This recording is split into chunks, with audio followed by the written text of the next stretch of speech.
Faut-il privilégier des commerces juifs, des commerçants juifs ou pas? Prenons un exemple.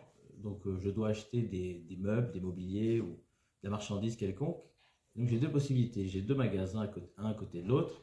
L'un qui vend à des prix supérieurs, mais il est juif. L'autre qui vend à des prix inférieurs, il a des réductions, il a des promotions, mais il est goy. Est-ce que la halakha me demande de privilégier le juif, même en payant un prix supérieur? Alors, c'est une question très intéressante qui trouve déjà sa source dans notre paracha, puisque dans le pasuk, Vechitim keru memkar la mitecha, quand vous allez vendre la marchandise la mitecha à ton prochain, et Rachid nous dit il y a une insistance ici sur amitecha, ton prochain. Donc c'est repris d'un Torah de Kohanim, du Sifri. Il dit la amitecha machor. Tu dois vendre à ton prochain. C'est-à-dire que si tu as deux possibilités, vendre à un ami, à un proche, un juif ou à un goy, tu dois privilégier le juif.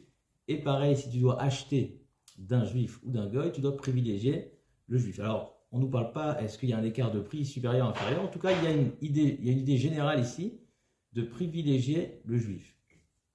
Cette idée n'apparaît nulle part, ni dans la Gemara, ni dans la Halakha, ni dans le Ramban, ni dans le Shulchan Aruch. Et malgré tout, a priori, ce principe ressort clairement de deux Gemarot, deux endroits, deux passages talmudiques, et comme on va voir par la suite, qui ont été repris par certains décisionnaires. Donc, le premier passage est très intéressant, c'est concernant le prêt. Vous savez qu'on a une mitzvah de prêter de l'argent à celui qui est dans le besoin, ou celui qui me demande un prêt. Donc c'est dans Babtia Aïn Aleph Hamoud Aleph, c'est tranché dans le Shulchan Aruch Rosh Mishpat Siman Tzadik Zayin.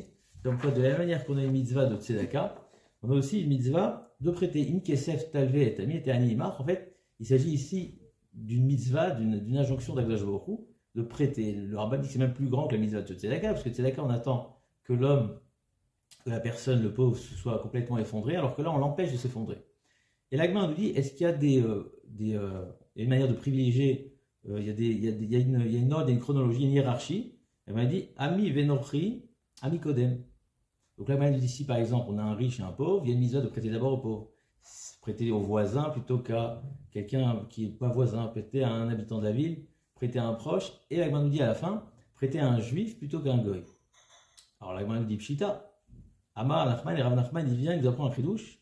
Même si prêter à un goy, ça sera avec du ribit. Parce que comme on sait, on n'a pas le droit de prêter à un juif avec des intérêts, alors qu'à un goy, on a le droit. Donc si j'ai deux possibilités, ou prêter à un goy en récupérant des intérêts, ou prêter à un juif sans intérêt, tu dois privilégier le juif, même si tu vas perdre les intérêts.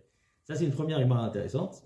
Deuxième Gemara intéressante, c'est dans Avodah Zara Lamed, concernant la nevela, donc le morceau d'animal, le cadavre, donc qui est interdit à la consommation. La Torah nous dit Titena ou machor lenochi. Tu donneras ça à un guerre toshav, ou tu vends ça à un goy. Bon, alors on va pas rentrer dans le détail. Rabbi Meir nous dit que c'est pas obligatoirement, tu peux vendre un guerre toshav et donner à un goy. Pourquoi la Torah nous a exposé ça comme ça? Pour nous apprendre que si tu as les deux possibilités devant toi, soit donner à un guerre toshav, soit vendre à un goy, ne vends pas à un goy, mais donne-le au guerre toshav. Alors une fois, toi tu es intéressé par vendre pour gagner de l'argent, tu dis non, donne-le au guerre toshav. Donc on verrait qu'il y a une manière de privilégier même le guerre toshav, qui n'est pas entièrement juif, qui est simplement un habitant d'Israël ayant accepté sur lui les 7 mitzvot de Noachri, tu dois privilégier le fait de lui donner plutôt que vendre. Donc tu vas perdre de l'argent pour donner à un guerre toshav. Donc ces deux Gemarot font ressortir ce principe-là de privilégier celui qui est proche de toi, le juif, celui qui fait partie de ta famille, de ta patrie, etc. Alors, parmi les Acharonim, on trouve deux sources qui se sont appuyées sur ces Gemarot pour justement faire sortir au niveau halachique cette idée-là de privilégier, de faire passer le juif avant le goy, même s'il y a un écart de prix. On a tout d'abord le Rashbatz. Alors beaucoup ramènent le Rama, mais il faut savoir qu'il y a déjà le Rashbatz. Donc Rashbatz, on est quand même au XIVe siècle. Tout le monde connaît le Rabbi Shimon bar Tzemach, qui était un géant de sa génération, déjà en Espagne, ensuite en Algérie. Vraiment le Rav de la communauté, le Dayan, le Rav Bedin. Et donc lui, il fait ressortir de ces segments-là, comme quoi il fallait privilégier le juif. Il hésite un petit peu sur quel écart de prix. Est-ce que Bichlal, s'il y a un écart de prix, peut-être ça change, mais il tend plus à dire qu'effectivement, il fallait privilégier, donner la priorité aux juifs. Celui qui va plus loin et qui parle de ça de manière avec beaucoup plus d'insistance, c'est le Rama. Alors c'est un Rama qui est connu dans ses shoots, dans ses responsables au Siman Yud, où on avait une choix très très intéressante. Il parle d'un cas de figure d'un juif qui avait publié une édition du Rambam, et que plus tard, en fait, ce qui s'est passé, donc le juif a publié une édition vraiment avec des agaot, avec des corrections, avec des sources, etc. Et plus tard, il y a un goy, un juif, d'accord, c'est un business, il s'est dit qu'il va lui aussi publier une édition du Rambam qui était moins corrigée, moins exacte, etc. Mais beaucoup, beaucoup moins chère. D'accord, donc lui, il avait la possibilité d'imprimer ça de manière moins chère. Et donc, évidemment, les gens de la communauté sont quand même intéressés d'avoir le Rambam, mais si on peut payer moins cher, pourquoi pas. Donc le Rambam, il a un sac très très long et très intéressant où il développe 4 parties. Et dans une des parties, il traite de ce sujet exactement. Donc il dit, je ne rentre pas dans le fait que son édition, elle manquait de correction et d'exactitude, et donc on rentre dans Altishkon Bewalecha Obla, là, pendant que tu vois tout tête, tu dis qu'il ne faut pas garder chez soi une œuvre, un livre avec des problèmes de correction et des fautes, des erreurs. Donc même sans rentrer là-dedans, il dit, il faut privilégier évidemment le juif, même si on a un écart assez conséquent, il faut à tout prix privilégier le juif, et c'est ce qui pour que son commerce marche et ne s'effondre pas, il faut tout faire, même si le goy, etc., il sera énervé, il faut tout faire pour privilégier le juif. Et donc là-bas, il s'appuie sur les deux bandes qu'on a citées, et il sort ça au niveau halakhi. Pour lui, c'est quelque chose de... Tout le monde connaît le Rama, c'est quand même le pilier de la halakha dans le monde ashkénaze. Donc même si ça n'a pas été tranché dans le Shulchan Aruch, ni dans le Rambam, mais on a quand même le Rajbatz et le Rama qui sont deux géants, qui nous donnent ce point de vue halakhique. Alors ce qu'il faut savoir tout d'abord, c'est que ce n'est pas accepté par tous les Acharonim. D'accord, il y a pas mal de Acharonim qui ne sont pas du tout d'accord et qui nous disent que, par exemple, le Sefer Shalom Bayit, alors il y a un Sefer du Rav Yitzhak Gumbiner. Rav Yitzhak Gumbiner, c'était le fils du Magen Avraham, Rav Avraham Gumbiner. Son fils, Rav Yitzhak Gumbiner, il a un shoot qui s'appelle Shalom Bayit, Siman Samervav, c'est une petite chouva où il traite exactement de ce sujet. On a le Toafod Rehem, qui était Rav en Roumanie au 19e siècle, le Rav Toivish, quelque chose comme ça, celui qui a écrit le Carnet Rehem. On a également le Rikrelev, qui était un géant de Izmir, le Rav Raphaël Chazan au 17e siècle, le Mishpat Shalom, le Shvadron. Donc ces quatre-là, aussi le Shara Mishpat au début de Tzegzaïn, ils considèrent qu'il n'y a ça n'existe pas cette halakha de devoir privilégier quiconque par rapport à l'autre. À partir du moment où il y a un écart de prix, même minime, il n'y a aucune notion de privilégier qui que ce soit, même s'il est juif par rapport à un goy. Donc pour eux, c'est quelque chose, ça n'a pas été tranché dans la halakha, c'est pas par hasard. Les Gmarot qui ont été cités n'ont rien à voir, d'accord. Le cas d'Alva, déjà, on peut dire que Alva, c'est pas que je vais perdre quelque chose, c'est que je vais manquer à gagner. Donc dans ce cas-là, on te dit, ok, privilégie le juif. Mais à partir du moment où il y a une perte, on pourrait dire qu'on ne se pose pas la question. Mais plus que ça, certains de ces Mefarshim disent que dans Alva, on est dans une mitzvah Alva. Quand on lit la Gemara dans Mamtien Aïn Aleph en question, on parle de mitzvah de prêter, du fait de prêter. Et donc, dans ce contexte-là, il y a une hiérarchie, il y a qui on va primer par rapport à l'autre. Donc, on nous dit que le juif, il passe avant le goy. Mais dans tout ce qui concerne le mekar, les transactions, le commerce, où on n'est pas dans un référentiel de mitzvah talva ou semblable, il n'y a aucune question, comme quoi si à partir du moment où je vais gagner de l'argent en achetant chez le goy, je ne dois pas faire passer le juif avant. Donc, déjà, il faut savoir, comme on dit, que d'un côté, on a le Tashbetz et le Rama, de l'autre côté, on a quand même pas mal de Acharonim qui ne partagent pas cet avis. Mais si on s'appuie quand même sur le Rama et le Tashbetz, parce que finalement, c'est un Torah de Kohanim, c'est un Midrash qui est sifté dans le Sifri. Alors, je ne sais pas exactement comment il interprète tous ces autres Mefarshim, peut-être qu'ils vont dire qu'on parle qu'il n'y a aucun écart de prix. À ce moment-là, ça serait évident et donc on ne comprendrait pas le Chidouche. Donc, on a quand même un Torah de Kohanim, un Rama et un Tashbetz.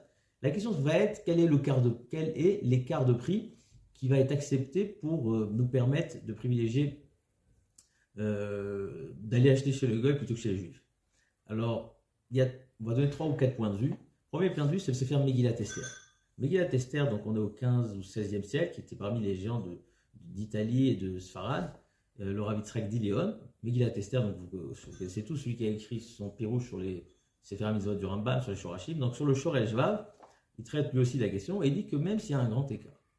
Alors il fait tout un truc, il dit, à partir du moment où on a la première Gemara qui nous parle de la Nevela, pourquoi on a besoin de parler de la deuxième Gemara de Alva, c'est Kalva Chomer? C'est forcément pour nous apprendre que, pas seulement dans le contexte de Nevela où il y avait un écart très léger, mais même dans le contexte de Alva, on pourrait gagner beaucoup d'argent avec du Ribit, on doit privilégier le juif. Alors, c'est vrai que dans Nevela, ce qu'il faut savoir, c'est que quand on regarde Tosfot là-bas sur Avodah Zarah Lamed, il nous fait comprendre qu'il s'agit d'un cas où l'écart de prix est très très minime. L'écart de prix, là-bas, c'est ou donner gratuitement à un Gertoshav ou vendre à un goy. Et Tosfot nous dit, mais je comprends. Tosfot pose la question, il s'arrête en nous disant, mais je ne comprends pas. Évidemment que si j'ai un objet à vendre, je ne dois pas me poser la question, peut-être que je dois le donner à un ger toshav. Moi, j'ai décidé de vendre, c'est mon business, j'ai besoin d'argent. Je vends, pourquoi je vais me poser la question, est-ce que le donner au ger toshav? Comment comprendre cette marée? Tosfot nous dit, non. Évidemment que si c'est une vente conséquente qui va me rapporter de l'argent, etc., je ne dois pas me poser la question. Mais la nevela, alors il dit qu'on parle d'un contexte où il n'y avait pas beaucoup de goïs, mais donc moi, j'ai pas grand chose à gagner avec cette nevela, je vais la vendre, ça coûte pas grand chose, personne n'est prêt à acheter ça vraiment, sauf à un prix dérisoire, alors que le ger toshav, lui, il a tout à gagner de la recevoir. Donc c'est un jeu d'équilibre comme ça où moi je gagne pas grand chose, mais le ger toshav va gagner beaucoup. Donc dans ce cas-là, ça a été accepté que je dois privilégier le ger toshav. Évidemment, si on parle d'une perte, d'une grande perte, alors là, c'est pas écrit que je dois privilégier. Sauf que le Megillat Esther nous dit, oui, mais alors la Gemara d'Alva, elle sert à quoi? Elle sert à nous apprendre que même s'il y a une grande perte, évidemment, c'est un très grand prix douche, puisque finalement, pourquoi la Gemara d'Alva, elle n'existe pas forcément en s'appuyant sur la première Gemara et de se demander à quoi elle sert, qu'elle va former, etc. Donc ça, c'est l'avis du Megillat Esther. Le deuxième avis, c'est le Rav Moshe Feinstein. Il va nous dire que s'il y a un écart de prix minime, ça justifie de privilégier le juif. Par contre, si l'écart est supérieur, on pourra aller tranquillement acheter chez le goy. Le Rav Moshe Feinstein, il parle d'un cas vraiment, pour être bref, il parle d'un cas très intéressant où quelqu'un, Rav Moshe est dans Yoredea Gimel, Siman Tzadi Gimel, il nous parle de quelqu'un qui peut pas avoir de prêt, il peut pas obtenir de prêt à la banque, donc il se tourne vers son ami, il dit écoute, essaye de me sortir un prêt à la banque, puisque toi tu as cette possibilité, on parle d'une banque goy, et effectivement tu devras payer des ribiotes. Alors me faire payer à moi les ribiotes, j'ai pas le droit. D'accord, dans la grande médecine, c'est interdit, ça serait ribit. Donc là-bas, la question de Rav Moshe, c'est est-ce que celui qui me fait sortir le prêt pour moi peut payer les ribiotes de son maaser? Et sa conclusion, c'est ça dépend. Si c'est peu de ribiotes, alors il ne pourra pas faire payer du maaser. Si c'est beaucoup de ribiotes, il pourra faire. Et l'idée, c'est quoi? C'est que toi, tu es censé perdre un petit peu pour pouvoir m'accorder un prêt. C'est un peu notre sujet. C'est-à-dire que pour accomplir la mitzvah d'Alva, tu dois être prêt à perdre un petit peu. Donc si c'est dans ton devoir de perdre, tu ne peux pas payer ça du maaser. Mais au-delà d'un petit peu, c'est plus dans ton devoir, donc tu peux payer du maaser. En tout cas, on voit que le devoir de perdre pour privilégier un juif, pour prêter à un juif, pour acheter chez un juif, doit être minime. Et la troisième, alors on ne sait pas exactement c'est quoi minime. Troisième avis qu'on retrouve, alors le Rav Israeli dans son Sefer Chavad Binyamin Siman Ravbet, Shul Israeli, l'élève du Rav Kook, lui nous parle d'un sixième. Il y a une certaine logique, puisque finalement le Torah de Kohanim qui se base sur notre passouk dans notre paracha, on parle de Onaha, on sait tous que Onaha, c'est basé sur la valeur d'un sixième. Donc voilà, c'est plus ou moins trois avis sur le sujet. Au niveau de la halakha, c'est assez retenu. Si vous allez voir le Shut Mitrat Yitzhak, Chelek Gimel, Siman Kuf Kaftet, et encore d'autres, c'est retenu que tant que l'écart n'est pas supérieur, n'est pas grand, on va dire un sixième, on a le devoir, ou en tout cas on doit faire l'effort de privilégier le juif par rapport au goy. Ça, c'est concernant le commerce. Il y a une autre question qui est liée à notre sujet, qui ne touche pas le commerce, mais ce qu'on appelle avoda ivrit, le travail hébreu, la main-d'œuvre. Je veux engager un employé pour la construction, etc. Donc, vous savez, dans le pays, en Israël, il y a souvent cette question est-ce que prendre des Arabes, des Juifs, on sait tous que c'est beaucoup moins cher en prenant des Arabes. Et donc, je dis oui, mais est-ce que je dois privilégier le Juif? Mais je vais payer beaucoup plus cher. Alors, là, il y a un élément en plus qui s'ajoute, c'est ce qu'on appelle la tzedaka. Parce que dans la Torah, on considère le poël, l'ouvrier, l'employé, celui qui, au jour le jour, il gagne son pain et sa vie en travaillant, en faisant de la peinture, etc. Il y a une notion de tzedaka dans le fait de l'engager, de l'employer, de le faire travailler.